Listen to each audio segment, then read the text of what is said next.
Now here you're watching the police activate their lights. The most important thing to do when you're in this position is, first off, pull over safely.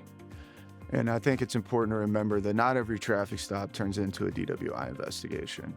So you could be merely being pulled over for speeding. Don't automatically assume that the traffic stop's going to turn into a DWI investigation.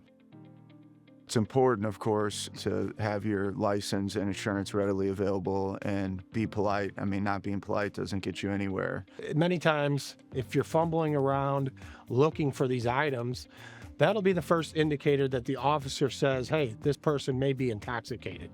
And this traffic stop is now kind of unfolded into a full-on DWI stop. And therefore, you know, if you're readily able to hand over the necessary documents, you take away from the nervousness and the anxiety of the stop, and also the officer knows you're complying. And like you said, I think the most important thing is we see so many cases where it starts with fumbling through a purse, fumbling through a wallet, couldn't find their license, couldn't find their insurance, and then that automatically gives the officer the indication that maybe something's off.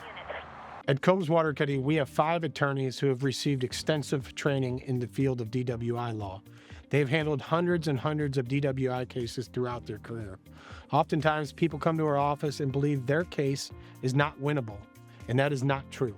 We have beaten cases that have felt unwinnable. And having Combs Waterkotte in your corner is critical because of the resources and the attention you get from our team.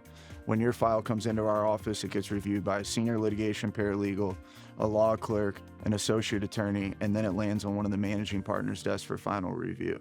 The fact that you get 4 sets of eyes on your file is critical. You have a full team behind you to look for these errors, and that is why we win so many cases.